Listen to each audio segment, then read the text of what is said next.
Hey, what's up guys? Chamber Down here, bringing you a look at the sometimes confusing subject of stat priorities. So you're level 65 and you're at the point where you need to start considering stat itemization a little more heavily than you did before. So you open up your character sheet and start looking at your gear. Should you stack up more attack power or spell power? Should you get more crit power? Maybe you just want to stack up a whole bunch of spell crit and be a crit machine. In this video I'll go over a lot of those questions and hopefully help you in your quest to gear out your character. Let's take a look at how Rift calculates your stats. Each column gets their stats calculated differently based on what primary and secondary stat they use.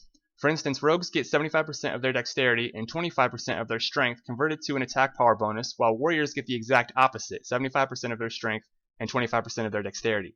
They also both get 50% of those stats, strength and dexterity, converted to physical crit to increase your critical hit chance. It's really important to note how your stats are calculated when making gear choices in Rift. In this graphic, I show you the stats of all of my characters and how the values are derived. As an example of how your stats are calculated, let's take a look at two pieces of rogue gear, one from Raid Tier 1 and one from PvP. As you can see, I calculated the attack power and physical crit bonuses in yellow and displayed the final values in red. These values are based on us being a rogue and receiving 75% of our dexterity and 25% of our strength as attack power. As you can see, the frenetic gloves get significantly reduced attack power and physical crit from the primary stat, but it makes up for it with a much larger boost to flat attack power.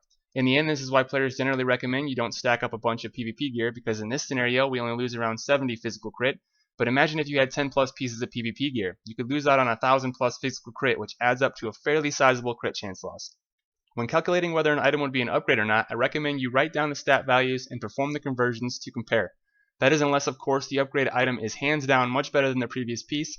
In this instance, although these two items are really close, the Raid Tier 1 item would technically be better because we get around a 71 physical crit increase. Now that we've talked about how the stats are calculated and showed you an example, let's talk about attack power, critical hit power, and critical hit chance. Attack power is just like it sounds, how powerful your attacks are. The higher this number is, the higher the base damage will read on your tooltips for your abilities. Critical hit power is how much extra added damage you get when you get a critical hit. With approximately 3,150 crit power, you get a 40% bonus to damage as of Nightmare Tide. Then you have physical crit chance, which is literally just the chance you have to score a critical hit.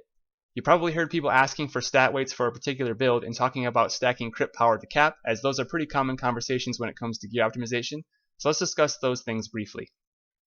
Stat weights refer to how valuable certain stats are to particular builds and vary based on things like force crit abilities and higher passive chances to crit.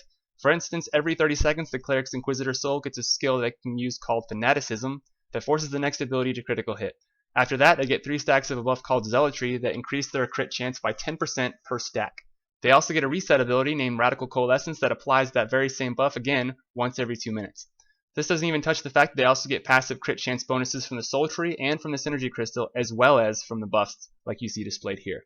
With such a large passive crit chance increase, it's safe to say that crit power is worth a lot more to a Cleric who is itemizing for an Inquisitor spec, simply because they will be getting more critical hits than builds with a less critical hit centric playstyle.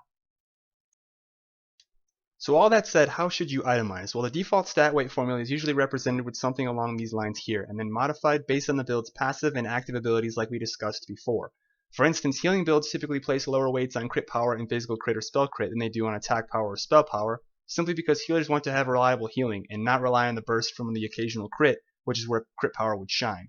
Whereas a spec like Shaman or Inquisitor, both of which have large passive crit chance increases, would place very high value on crit power, more like in the 0.9 to 0.95 neighborhood, with some players even putting it as high as 1.1 in their own calculations. In essence, you have to make a decision based on how you like to play Rift. Do you want to primarily raid or do things that have large groups of people with support classes and loads of buffs and debuffs? If that's what you're all about, then you'll want to stack crit power to about 3,000 and keep it there, since crit power in almost every DPS build scales so well with raid cooldowns. For healers, it pretty much doesn't change. Attack power and spell power will give you the best return on investment. However, having crit power as a healer can be beneficial as well, and it also lets you stay competitive in the event you need to swap into a DPS build for whatever reason. If you're looking to stay more casual and do more open world stuff and less intense types of gameplay, you should still try to stack some crit power, but attack power and spell power will scale a little bit better when you don't constantly have raid buffs and debuffs up.